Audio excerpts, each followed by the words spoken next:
Point calculate by reduce bearing. हमारी team का हिस्सा बनने के लिए आपका शुक्रिया।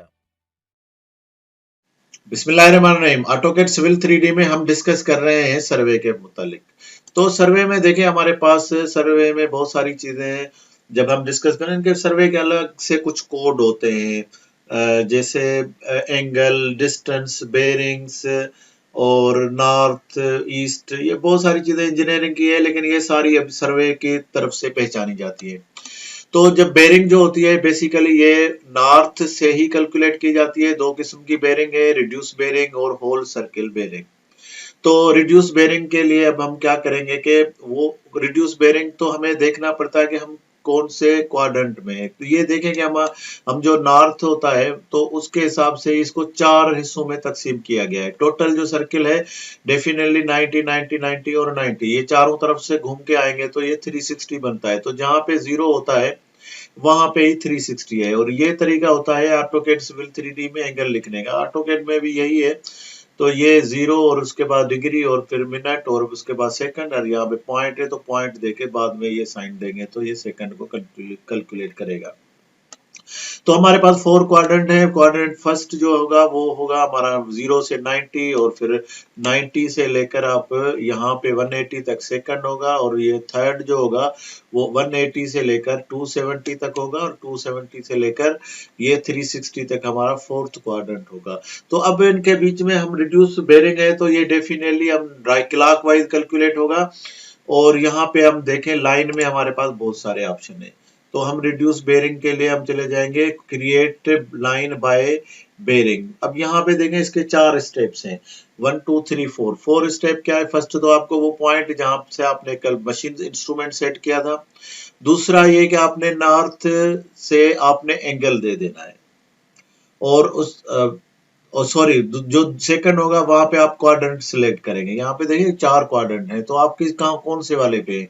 फर्स्ट में, सेकंड में, थर्ड में, फोर्थ में। अगर के आपके पास बेरिंग आई है 0 से 90 तक तो आप फर्स्ट में है। अगर 90 से लेकर 180 तक आया है तो ये सेकंड में आएगा। अगर 180 से लेकर आपके पास बेरिंग 270 के बीच में है तो ये थर्ड में आएगा। अगर ये थर्ड 270 से लेकर और 360 तक या 0 तक आया है तो आप फोर्थ क्वाड्रेंट में।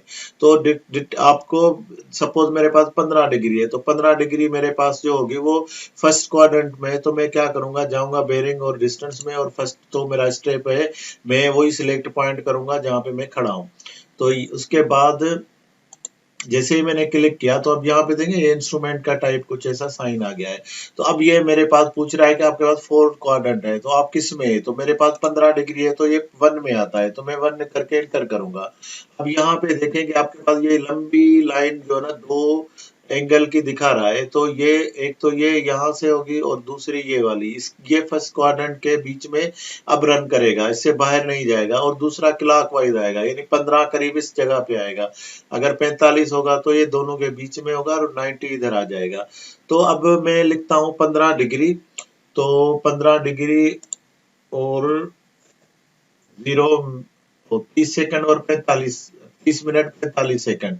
तो यहाँ पे ये मैंने लिखा है। अब जैसे मैं इसको इंटर करूंगा तो मेरे पास फोर्थ ऑप्शन पूछेगा कि आपके पास डिस्टेंस कितना है। सपोज मेरे पास 35 मीटर है तो मैं अब यहाँ पे देखेंगे 35 मेरे पास हो गया है। अब ये इसी को ही मैं डिस्टेंस बना के फिर मैं एंगल लूंगा तो मैं यहाँ से भी जा सकता हूँ, यानी जहां पे मैंने खत्म किया है अब मशीन इंस्ट्रूमेंट हमारी वहां पे पहुंच गया है। तो अब मेरे पास दूसरा जो एंगल है वो है 180 के 90 के बाद है, ये इधर है इन दोनों के बीच में।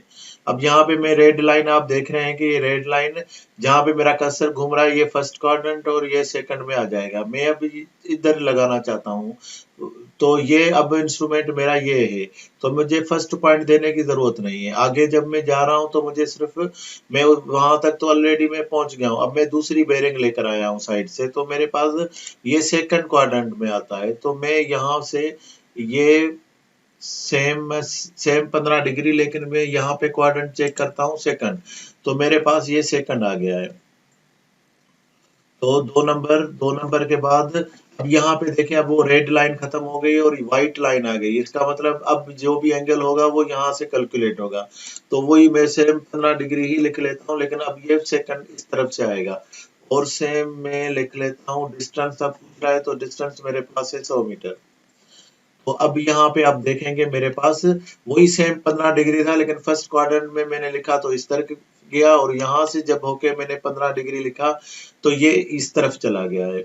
और अब मैं चाहता हूँ कि मैं थर्ड क्वाड्रेंट में हूँ, तो यहाँ से ये 180 के बाद होगा। तो 180 के बाद अब सपोज मेरे पास आया है 195 एक बेरिंग, तो उसमें से 180 निकाल दूंगा, तो बाकी मेरे पास सपोज 15 बचा है। अब मैं यहाँ पे सेकंड में मैंने सब 15 नहीं आया होगा, मेरी होल सर्किल बेरिंग मशीन में जो डिस्प्ले में आई होगी वो होगी 105, लेकिन वो मैंने क्योंकि सेकंड क्वाड्रेंट में आता है 105, तो मैं क्या करूंगा कि उसमें से मैं 90 निकाल दूंगा। अब यहाँ पे मेरा सपोज के मेरे पास आ रहा है यहाँ पे 180 और 270 के बीच में, 195 के करीब आ रहा है। तो 195 मुझे पता है कि 180 और 270 यानी थर्ड क्वाड्रेंट के बीच में आता है। तो मैं उसमें क्या करूंगा कि 2 से 180 निकाल दूंगा, बाकी 15 बचेगा। तो मैं पहले क्वाड्रेंट चेक करने के लिए मैं लिखूंगा इसको, ये मैं 3 नंबर में हूँ। उसके बाद यहाँ पे मैं बेरिंग लिख लूंगा, तो बेरिंग है मेरी सपोज वही 15 है, लेकिन मेरी अब 180 से कैलकुलेट होगी, 180 प्लस।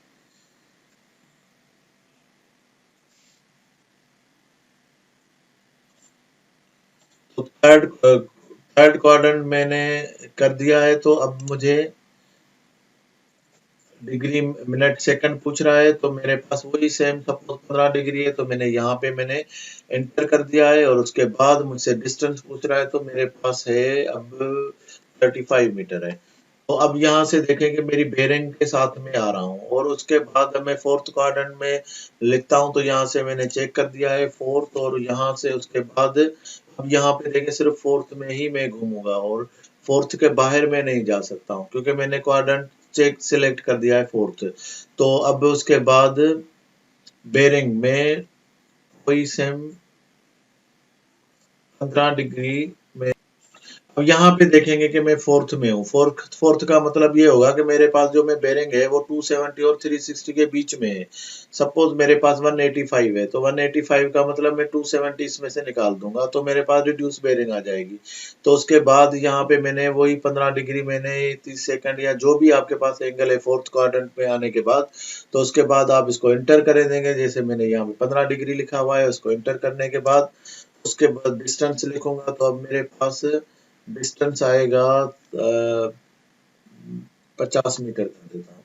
अब यहाँ पे देखेंगे मेरे पास ऐसे ही, अब यहाँ से मैं फर्स्ट क्वाड्रेंट में गया, इधर आने के बाद मैं सेकंड में गया हूँ, उसके बाद यहाँ से आने के बाद थर्ड में गया हूँ, और उसके बाद यहाँ से मैं वापस फोर्थ में चला गया हूँ। तो इस तरह से आप अपनी बेरिंग, अगर आपने बेरिंग और डिस्टेंस लेकर आए साइड से, तो आप ऐसे ड्रा करते जाएंगे, तो आपका ये सारे उसके बाद आप इसमें आप पॉइंट लगाएं मैन्युअली, जैसे आप पॉइंट लगाते हैं, और उसके बाद आपके पास ये क्रिएशन में हम ऑटोमेटिक रख लेते हैं ताकि हमें कुछ देना ना पड़े। और उसके बाद यहाँ पे मैं लिख लेता हूँ डिफॉल्ट में बेंचमार्क। हमें रिड्यूस बेरिंग से भी ये सारा कैलकुलेट किया है, तो मेरे पास ये है फर्स्ट पॉइंट और सेकंड पॉइंट, थर्ड पॉइंट और फोर्थ पॉइंट, ये मेरे पास बेंचमार्क था, तो ये भी हो गया। और उसके बाद मैं जाऊंगा अपने लिस्ट में जाता हूं, और यहाँ पे देखता हूं कि मेरे पास वो चारों कोऑर्डिनेट आ गए जो कि मैं साइड में डिस्टेंस और बेरिंग लेकर आया था।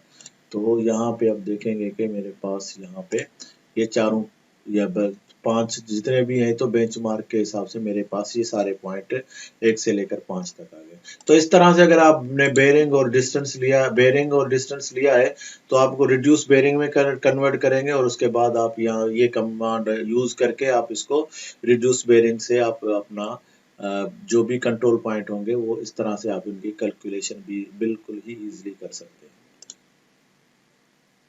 तो नेक्स्ट में हम देखेंगे होल सर्किल बेरिंग, क्योंकि इसमें क्वाड्रेंट हर बार चेक करना पड़ता है, तो हम नेक्स्ट में होल सर्किल बेरिंग के हिसाब से भी कैलकुलेट करके देखेंगे। हमारी टीम का हिस्सा बनने के लिए आपका शुक्रिया।